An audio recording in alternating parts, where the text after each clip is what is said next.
Hoje a gente vai fazer um programa para brincar um pouquinho, para fazer um jogo, e a gente vai seguir então essas instruções. A gente vai escrever um programa de adivinhação que vai tentar descobrir um código que na verdade é um número inteiro entre 0 e 9999. Ia ser mais bacana se esse número fosse gerado aleatoriamente, mas por enquanto a gente vai fazer uma forma mais simples, em que a gente mesmo vai definir o número e depois a gente vai fingir que a gente não sabe o nosso número. Ficaria mais legal se a gente tivesse duas pessoas aqui para brincar, uma para escolher o número e outra para tentar adivinhar. Bom, o usuário que vai tentar adivinhar esse número vai escrever as suas tentativas e o programa vai escrever código errado se o usuário não acertou e vai escrever parabéns, você acertou, se ele conseguiu descobrir qual é o número secreto. Então, o que a gente vai precisar aqui? Certamente a gente vai precisar de algum if, porque tem um se acontecer uma coisa, faça tal coisa. Se acontecer outra, faça outra coisa. Então tem um if para definir que tipo de mensagem vai aparecer na tela. Mas também vai ter um while, vai ter um loop que continua sendo verdade. Enquanto a pessoa ainda não ganhou, a gente continua dando mais chances para ela. Então, esses ifs, essas tentativas vão estar dentro de um while. Aqui a gente vai ter uma coisa mais encadeada. Primeiro um while geral para ver se a pessoa ganhou e internamente os ifs para escrever as mensagens diferentes na tela. Vamos então para o nosso código. Eu vou criar aqui um novo arquivo em branco. Eu vou salvar como adivinhação, sem acento e sem cedilha. O nosso famoso include, stdio.h, int main, e aí começamos. Bom, a gente vai precisar de no mínimo dois números. Uma variável para armazenar o número secreto, o número do código, e uma outra variável para armazenar as tentativas do usuário. Então eu vou chamar isso de n usuário e também n secreto. E o nosso n secreto, a gente vai dar um valor para ele. A gente pode falar que ele vale, sei lá, 1, 2, 3, 4 por enquanto. E enquanto o n usuário vai ser dado pelas tentativas, obviamente, do usuário. E a gente vai ter que permitir várias tentativas. Então, o que nós vamos fazer? A gente vai ter uma estratégia de variável sentinela, uma variável que verifica se o usuário já ganhou ou não. Eu vou chamar essa variável de ganhou e eu vou colocar valor 0 para ela originalmente. Então, o nosso loop vai ser enquanto ganhou igual a 0, ou seja, enquanto a pessoa ainda não ganhou, a gente vai fazendo alguma coisa. E o que é fazer esse alguma coisa? É pedir para a pessoa digite um número entre 0 e 9999. A gente vai ler esse número que a pessoa digitou, então ela vai digitar um número inteiro, porcentagem D, e com o e comercial a gente vai salvar isso aqui na variável n usuário. Ok. E aí, a pessoa ganhou ou não ganhou? Como é que a gente vai verificar isso? Através de um if. Se o número que o usuário digitou é igual ao número secreto, a pessoa ganhou. Então, printf, parabéns, você ganhou. Isso aqui vai escrever na tela, mas só esse printf não tem nenhuma lógica. O que mais que a gente precisa fazer? A gente precisa mudar o valor da variável ganhou. A gente precisa dizer para o programa que de fato a pessoa já ganhou. E fazer isso é trocar o valor da variável, então ganhou recebe 1. Lembrando sempre, atribuição de variáveis, a gente coloca um sinal de igual só, então a variável ganhou vai receber o valor 1. E isso é completamente diferente da comparação. A comparação é com dois iguais. Então, ganhou é igual a 0? Pode ser que sim, pode ser que não, depende da situação. Bom, enquanto a pessoa ainda está jogando, ela pode acertar ou ela pode errar. Se ela errou, vai ser o caso else, o caso contrário. Então, se ela não acertou, o que a gente vai fazer? Vou colocar aqui as chaves. A gente vai escrever tente novamente.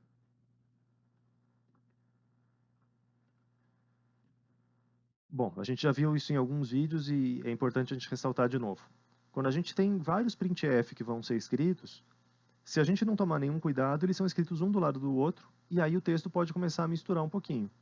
Então a gente pode colocar um /n aqui no final dessas frases, que conforme ele ganhou ou não, para que cada uma dessas frases force uma mudança de linha, e assim o nosso programa fica mais organizado.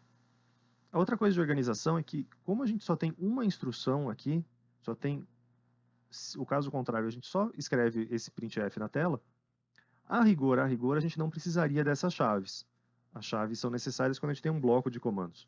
Mas eu recomendo que vocês coloquem a chave assim mesmo, porque vai que você resolve depois colocar um outro comando aqui dentro do else, e aí se as chaves não estiverem no lugar, o programa vai entender que esse comando está fora do else.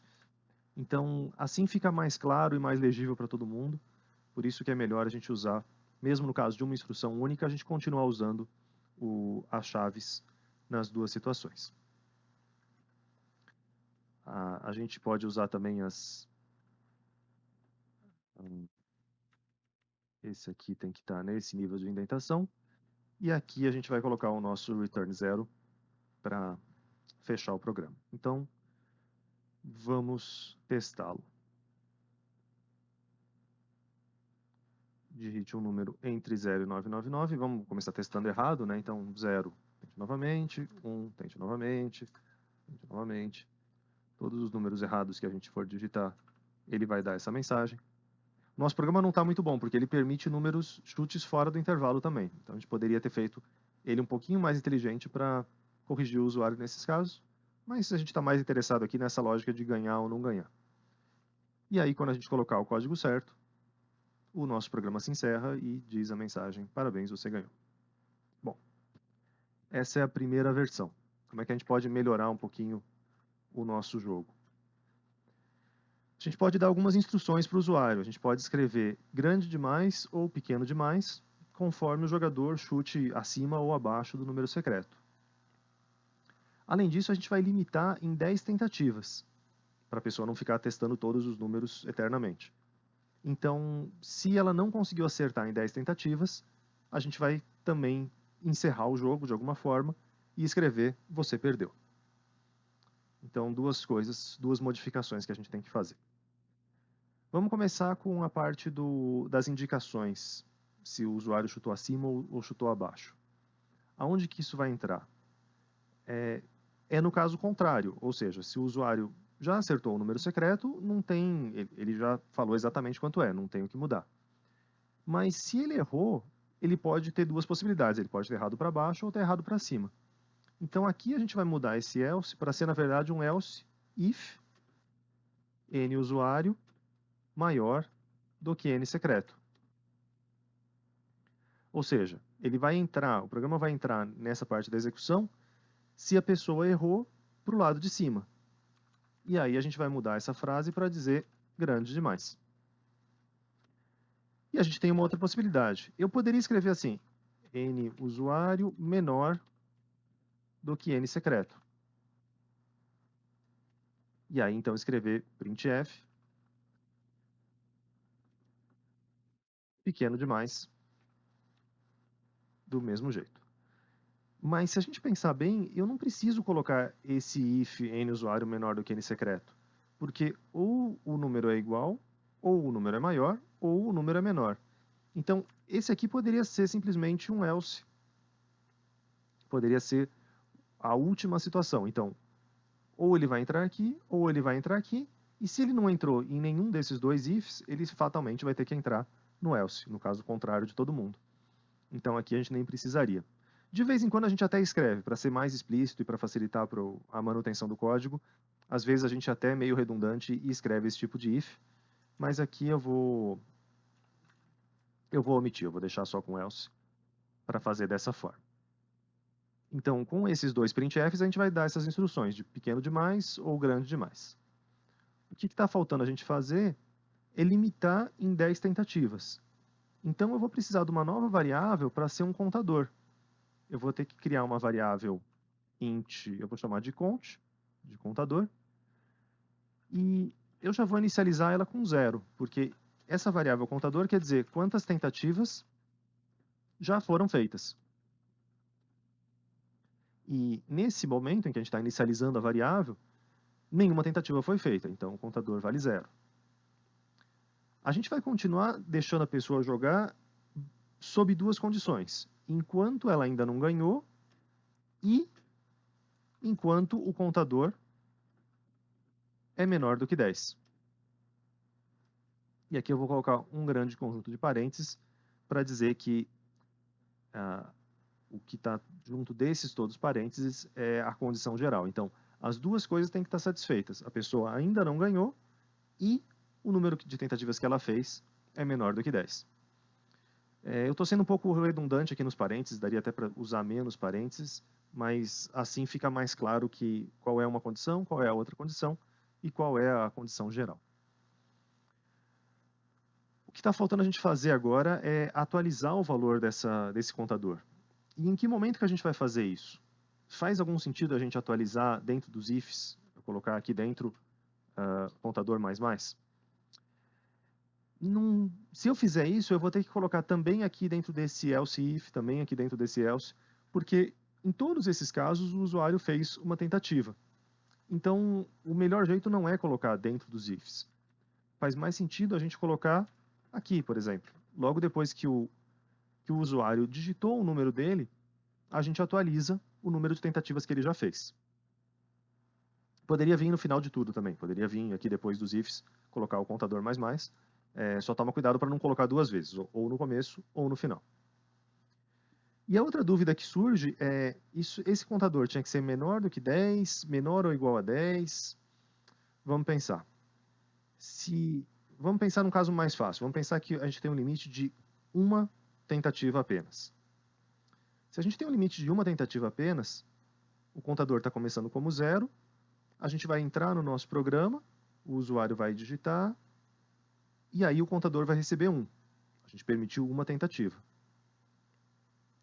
Se o nosso programa tivesse escrito desse jeito, contador menor ou igual a 1, na hora que a gente fosse recomeçar o loop, contador é menor ou igual a 1? É. E aí o programa ia entrar de novo e ia permitir que o usuário fizesse uma segunda tentativa. Então, como a gente está começando aqui com 0, a gente tem que deixar isso aqui como menor, e estritamente menor. Mas esse tipo de coisa, muitas vezes, a gente faz um pouco por tentativa e erro, especialmente no começo. É comum você testar de um jeito, testar do outro, e aí entender o que está acontecendo. Tem uma coisinha que está errada aqui ainda nesse programa, mas eu vou rodar ele assim mesmo, para a gente brincar um pouco, e depois a gente corrige. Então, a gente sabe que o número correto é aquele que está ali, 1, 2, 3, 4. Eu vou errar várias vezes. Então, errei 1, 2, 3, bom, já errei 3, 4.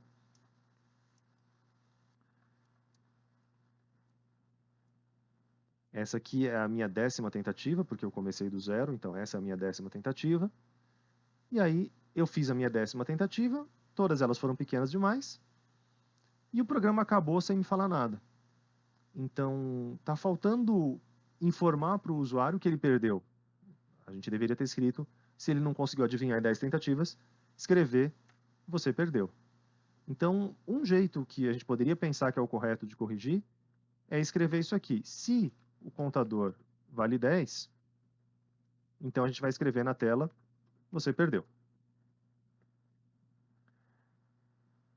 E aí você poderia pensar que isso está certo, mas, na verdade, tem uma coisinha errada ainda. E o que que é? Vamos tentar de novo. Agora eu vou começar de 1 para facilitar a conta. Então, 1, 2, 3, 4, 5, 6, 7, 8, 9.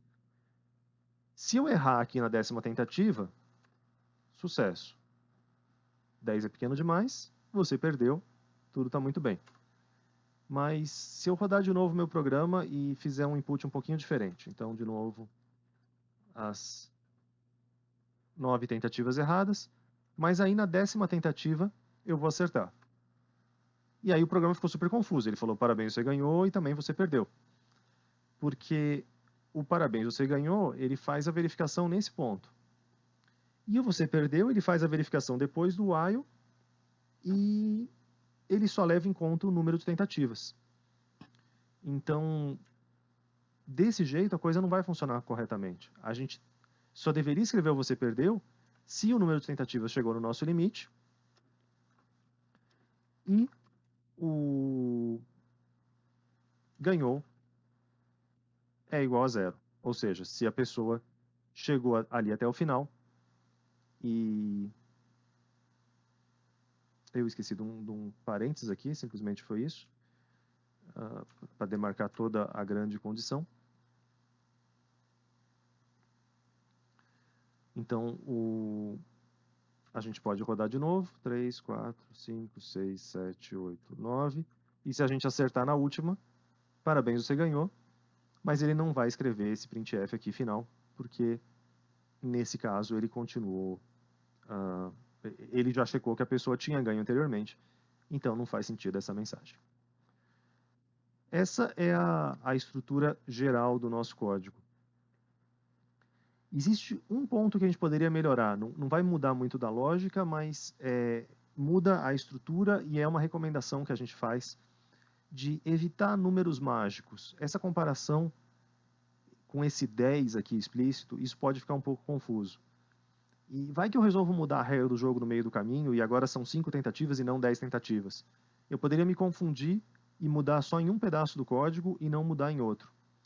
Então, sempre que você tem essas comparações numéricas, é uma política melhor você definir uma variável para armazenar esse valor. Então, eu vou deixar uma variável tentativa máxima igual a 10. E aí eu faço as contas em função dessa variável tentativa máxima. E aqui também, tentativa máxima. Desse jeito, o nosso código fica um pouco mais organizado, e se a gente quiser mudar a regra do jogo, é só eu mudar aqui. Então, agora eu estou permitindo só 2 tentativas. E se eu errar 2 vezes, o programa já vai encerrar. Então, essa é a dica final. Tenta estruturar o seu código. Não tenha medo de usar uma variável a mais. Hoje em dia, isso não é um problema. E o que você vai ganhar de espaço economizando uma variável não compensa, na verdade, a complexidade de você fazer a manutenção desse código no futuro com esses números perdidos no programa inteiro. Então, use mais variáveis para organizar o seu código sempre que isso fizer sentido. É isso.